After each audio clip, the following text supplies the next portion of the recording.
नमस्कार दोस्तों, शिक्षक ग्रुप .net में आपका स्वागत है। आइए आज हम देखेंगे आज देखते हैं नंबर सिस्टम के बारे में। नंबर सिस्टम पहले मुझे जान लो। नंबर सिस्टम बहुत छोटा टॉपिक नहीं, बहुत बड़ा टॉपिक है। नंबर सिस्टम का मतलब होता है संख्या पद्धति। संख्या पद्धति का मतलब है संख्याओं के बारे में आपको क्या जानकारी है। इस बारे में हम बताते हैं कि संख्याओं के बारे में क्या जानकारी है। अगर देखें तो संख्याएं देखें तो कितने टाइप से होती हैं, तो आप तो जानते होंगे जो संख्याएं काउंटिंग है आपका 1 2 3 यही संख्याएं। जबकि आपको हम बताएं तो संख्याएं आपको 11 पूरी प्रकार की मिलेंगी। अब देखते हैं तो संख्या एक जैसे होता है। पहली प्राकृतिक संख्या, आपने पढ़ा होगा प्राकृतिक संख्या।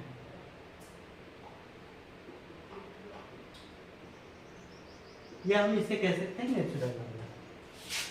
क्या कह सकते हैं? Natural number. ठीक। दूसरी होती है आपकी पूर्णांक संख्या। क्या होगी? पूर्णांक संख्या। समझ रहे? ये हो गई। तीसरा आपने पढ़ा होगा कभी सम संख्या, इवन नंबर जिसे बोलते हैं। और चौथी आपकी है विषम संख्या।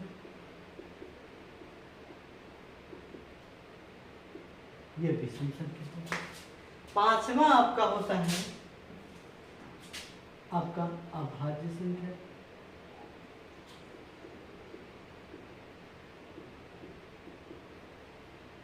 ठीक है, ये 5 हो गई अभाज्य संख्या। अब छठी आपकी होगी भाज्य संख्या।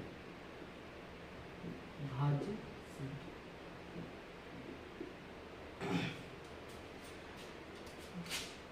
इसके बाद देखिए तो सह अभाज्य संख्या।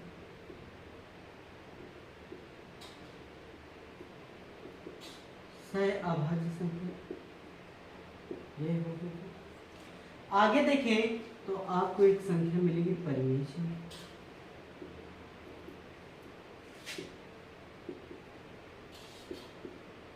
इसके आगे देखें तो अपरिमेय संख्या मिलेगी।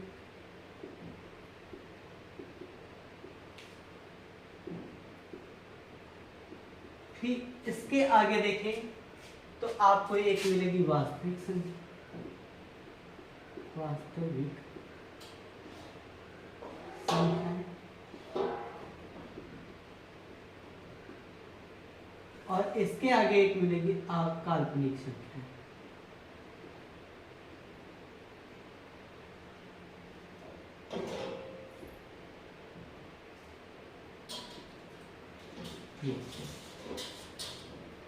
देख रहे हैं कितना हो गया? 2 2 4 2 6 2 8 2 10 संख्याएं टोटल हो गई 11 टाइप की। इन संख्याओं के बारे में पूर्ण जानकारी और क्या है इन नंबरों से रिलेशन, किस चीज का, ये सारी चीजें नंबर सिस्टम के अंतर्गत आती हैं। सारी चीजें नंबर सिस्टम के अंतर्गत आती हैं। आपको अगर विधिवत एसएससी की तैयारी करनी है, एसएससी 10+2 है, या एसएससी सीजीएल हो, या एसएससी सीजीएल हो, तो इसमें महत्वपूर्ण आपका केवल क्या होता है? Maths and English.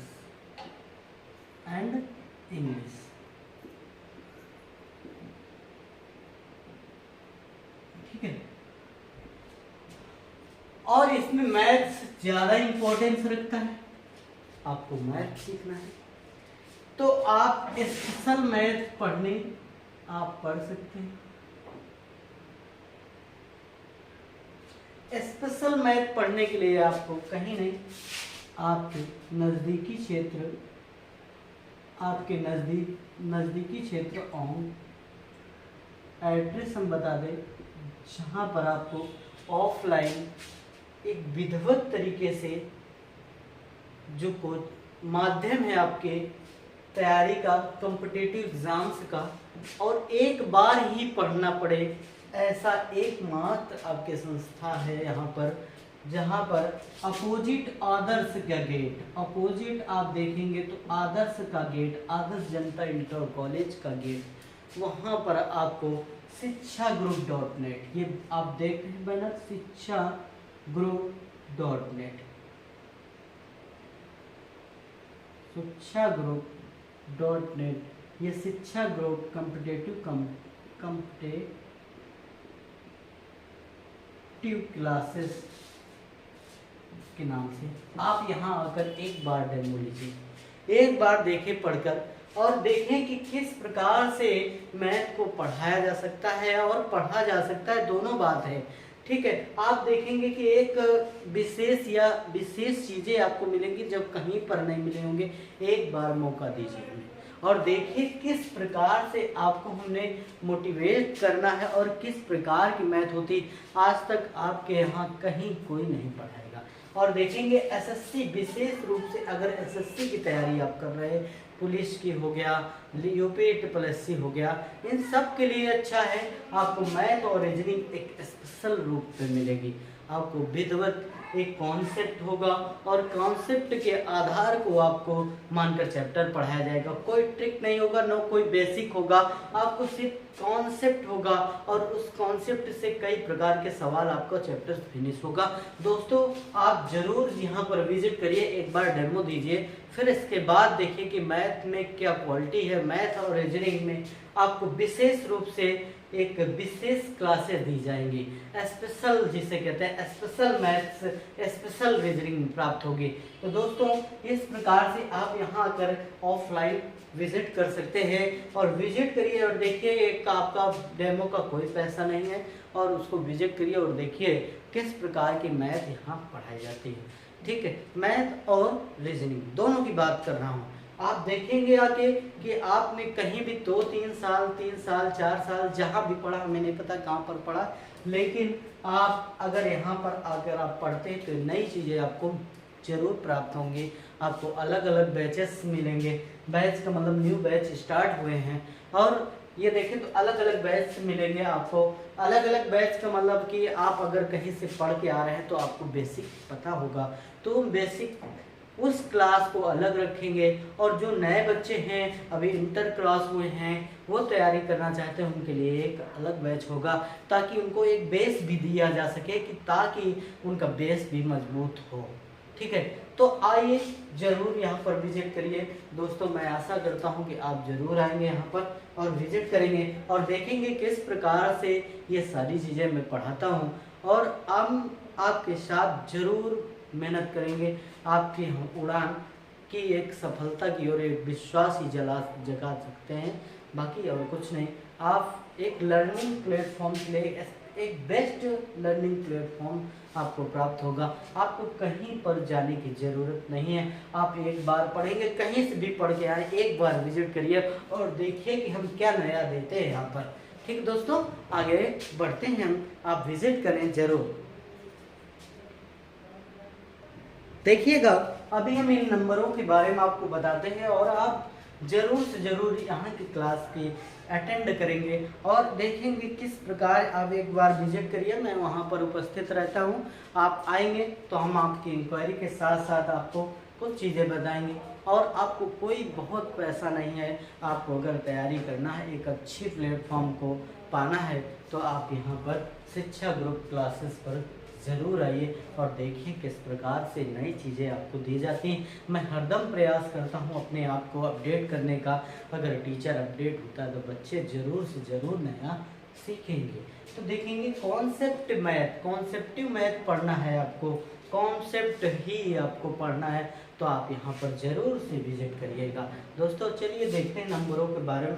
आप पहली बार ये नंबर जान रहे हैं कि पहले से जाने हैं, ये हमें नहीं पता है, लेकिन इन नंबरों के बारे में बात करें तो ये नंबर सारे 11 नंबर होते हैं। अब आपको इन नंबरों की पूर्ण जानकारी हो जानी चाहिए। वैसे तो हम बात करें प्राकृतिक संख्याएं, मतलब इस नेचुरल में कोई उन चीज़ों उन संख्याओं का निर्माण नहीं करता है तो मतलब वो प्राकृतिक संख्याएं होंगी। ठीक है। नेचुरल का मतलब प्राकृतिक रूप जो देता है, संपदा है हमारी, उसमें से इनको भी गिना गया है हमारे प्राकृतिक संख्याएं। देखें तो ये 1 से स्टार्ट होते हैं, 1 2 डॉट डॉट, ठीक है। अब डॉट डॉट का मतलब होता है आगे प्रक्रिया प्रारंभ है और डॉट डॉट कर दिया गया है, इसका मतलब है कुछ ना कुछ तो आगे और है। डॉट डॉट किन चीज़ों में किया जा सकता है, किन चीज़ों में नहीं किया जा सकता है। जब कोई अर्थमेटिकल प्रोग्रेशन चलती है तो वहाँ पर हम डॉट डॉट आगे लगा सकते हैं। मतलब हम कह सकते हैं जब एक सेम डिफरेंस पर कोई चीज़ आगे बढ़ रही हो तो वहाँ पर हम डॉट डॉट लगाकर आगे बढ़ा सकते हैं। जैसे हम कहते हैं ये नेचुरल नंबर है, हमने 0 नहीं लगाया। क्यों 0 नहीं लगाया? तो हम बात करें 0 कोई प्राकृतिक संख्या नहीं है, उसकी खोज की गई थी। एक व्यक्ति थे जो आपके इतिहास में पढ़ने को मिलेगा, उस व्यक्ति के द्वारा ये 0 का किया गया था, खोज किया गया था। और जब 0 का खोज किया गया था उस समय इसका उपयोग बड़ा या छोटा प्रकट करने में किया जाता था। अब 0 लगा है, 3 लिखा है, इधर 5 लिखा है, तो इसका मतलब होता था 0 हम 3 से 5 बड़ा है, 3 से 5 बड़ा है, ऐसा प्रकट करने में प्रयोग 0 का होता था। लेकिन धीरे धीरे ये प्रचलित हुआ और इसका हर संख्या नेचुरल नंबर के पीछे जोड़ा जाने लगा तो एक नई संख्या प्राप्त हो गई। जब 0 का उपयोग होगा तो 0 इसके साथ जब आ जाएगा तो संख्याएं बन जाएंगी बहुत सारी और वो इनफिनाइट तक जाएगा, जिन्हें हम पूर्णांक संख्या या होल नंबर के नाम से जानेंगे। दोस्तों इस प्रकार से हम ये सब चीज़ों को जानेंगे। अब देखेंगे सम संख्या का मतलब है जो 2 से इन संख्याएं जो होल नंबर है 2 से जो कट जाती हैं वो सारे इवन नंबर कहलाएंगे, ठीक। तो हम बात करें 2 से कटने वाली 2 4 6 8, अगर देखें तो एक कंटिन्यूसी चल रही है, एक अर्थमेटिकल प्रोग्रेशन है। अर्थमेटिकल प्रोग्रेशन में देखें तो इसमें सेम डिफरेंस से आगे रिपीट हो रहा है, तो हम कहे इसको भी लिख सकते हैं डॉट डॉट इन्फिनाइट। इन्फिनाइट का मतलब हमें पता ही नहीं कहाँ तक ये जाएंगी, तो किसमें डॉट डॉट इन्फिनाइट लगाना है, किसमें डॉट डॉट इन्फिनाइट नहीं लगाना, ये भी डिपेंड करता है आपके ऊपर। तो अभी हमने बताया कि जब सेम अर्थमेटिकल प्रोग्रेशन में सेम डिफरेंस के साथ कोई संख्या का रिपीट आगे होता मतलब बढ़ता जाता है तो वो क्या होता है, आपके अर्थमेटिकल प्रोग्रेशन होती है। अर्थमेटिकल प्रोग्रेशन में क्या होता है, हम डॉट डॉट इन्फिनाइट लिख सकते हैं, डॉट डॉट इन्फिनाइट लिख सकते हैं। तो इस प्रकार से हम आगे बढ़ेंगे और देखेंगे किस प्रकार से हम आगे बढ़ें। अब देखेंगे अगली संख्या हमने कहा विषम संख्या। अब विषम संख्या क्या होगी, तो हम कहें जो 2 से नहीं कटेंगे, जो बकाया बची वो सारी विषम संख्याओं के रूप में है। अब विषम संख्या में जैसे 1 3 5 7 9 डॉट डॉट इन्फिनाइट। इसमें डॉट डॉट इन्फिनाइट क्यों किया, क्योंकि यहाँ पर भी अर्थमेटिकल प्रोग्रेशन चल रहा है, ठीक। समान डिफरेंस से आगे संख्याएं बढ़ रही, इसलिए डॉट डॉट इन्फिनाइट किया। इस प्रकार से अब अभाज्य संख्याओं का मतलब है मैक्सिमम और मिनिमम, जिस संख्या के जिस नंबर के मैक्सिमम और मिनिमम फैक्टर 2 हो जाए, मैक्सिमम भी और मिनिमम भी, वहाँ पर होता है हमारा कौन सा अभाज्य संख्या। जैसे हम लिख सकते हैं 2, 3, 5, ये 7 हो गया, ठीक है। ये आपके इनफिनाइट नहीं लगा सकते ना डॉट डॉट, क्योंकि यहाँ पर कोई डिफरेंस का इक्वल नहीं चल रहा है। जब ऐसा अर्थमेटिकल प्रोग्रेशन नहीं चलती है तो वहाँ पर हम अभाज्य डॉट डॉट इनफिनाइट नहीं लगा सकते। तो जब भी अभाज्य संख्या निकालना हो तो अभाज्य संख्या का मतलब होता है कि मिनिमम और मैक्सिमम जो भी आपके नंबर ऑफ फैक्टर हैं वो कितने होना चाहिए, 2 होना चाहिए। ऐसा जब कंडीशन होगा तो वो नंबर्स क्या कहलाएगा, अभाज्य संख्या या प्राइम नंबर कहलाएगा, ठीक है ना। इतनी बात जान गए। अभी हम इसके बारे में फिर से हम चर्चा करेंगे। इन सब बारों में बहुत बड़ी बड़ी बातें हैं जो आपको समझना है। अभी तो हम आपको एक व्यू दे रहे हैं कि आपकी इतनी संख्या होती हैं, वो क्या होती हैं, कैसे होती हैं। अगर आप इसको विजिट देखना है, अच्छे से समझना है इन सब चीज़ों को, तो आप ज़रूर से विजिट करिए हमें और देखेंगे कि आपको हर दिन एक नई चीज़ नए साथ से लाएंगे, ठीक है ना। देखेंगे अगला भाज्य संख्या जिनके मैक्सिमम या मिनिमम अगर बात करें तो हमने बताया कि मैक्सिमम और मिनिमम फैक्टर कितने 2 हो तो वो आपके अभाज्य संख्या है। अब जिनके फैक्टर्स 2 से ज़्यादा हो जाए या 2 से अधिक होंगे वो सारे कहलाएंगे आपके अभाज्य संख्या, भाज्य संख्या है। मतलब 2 से ज़्यादा फैक्टर हो जाएंगे तो वो सारे भाज्य होंगे। ऐसा हम देखें तो आपके 2 के पहले या आपके 2 के बाद होगा, ठीक। 2 के बाद क्या होगा, तो 2 के बाद आपका होगा 3। आपका देखें तो यहाँ प्राइम नंबर भी आ गया। अब 4 होगा जिसके फैक्टर 2 से अधिक हो जाएंगे। 6 होगा, ठीक, जिसके आपके फैक्टर ज़्यादा हो जाएंगे। 8 होगा, 10 होगा, 9 हो गया। ये आपके डॉट डॉट इन्फिनाइट ये भी नहीं चलेंगे क्योंकि इनका अर्थमेटिकल प्रोग्रेशन नहीं है, ठीक है ना। इस प्रकार से ये भाज्य संख्याएं बनेंगी।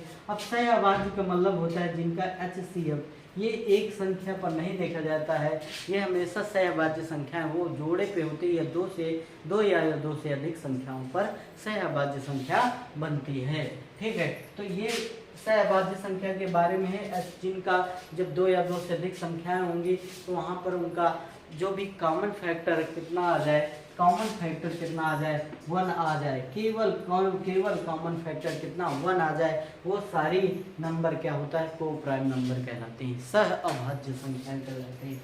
ये आपके परिमेय संख्या के बारे में जान ले, थोड़ा सा हम विजिट कर रहे हैं। आप इनके बारे में ना के बराबर हम बातें बता रहे हैं। जब इनके बारे में हम पढ़ेंगे, हर एक टॉपिक के बारे में क्वेश्चन बनेगा तो एक देखेंगे नए प्रकार के नए चीज़ें निकल के आएंगी कि ये भी नंबर्स के बारे में हमें जानकारी होगी, ठीक है। तो अब प्राइम नंबर की बात, हम परिमेय नंबर की बात करें तो P/Q के रूप में जिसका लिखा जा सके वो क्या हो जाएगा, तो परिमेय नंबर होगा। और Q डज नॉट इक्वल कितना होना चाहिए, 0 होना चाहिए। ये थोड़ी सी छोटी सी बात है, लेकिन अगर हम परिमेय संख्याओं को पढ़ेंगे तो परिमेय संख्याओं के अंदर हमें बहुत चीज़ें पढ़ने को मिलेंगी, ठीक है। ये भी देखेंगे अपरिमेय संख्याएं भी जिन्हें P/Q के रूप में लिखा ना जा सके वहाँ पर अपरिमेय संख्याएं होती हैं। ये भी आप पढ़ेंगे चलकर आगे, इनका बहुत बड़ा रूप है और देखेंगे दोस्तों इसी प्रकार से। और इसी तरह हमारे साथ बने रहेंगे और आप विजिट करेंगे आके हमारी कोचिंग ऑफलाइन में अपोजिट आदर्श जनता इंटर कॉलेज के गेट के पास, ठीक। नमस्कार दोस्तों, आज को फिर से मिलते हैं। जय हिंद, जय भारत।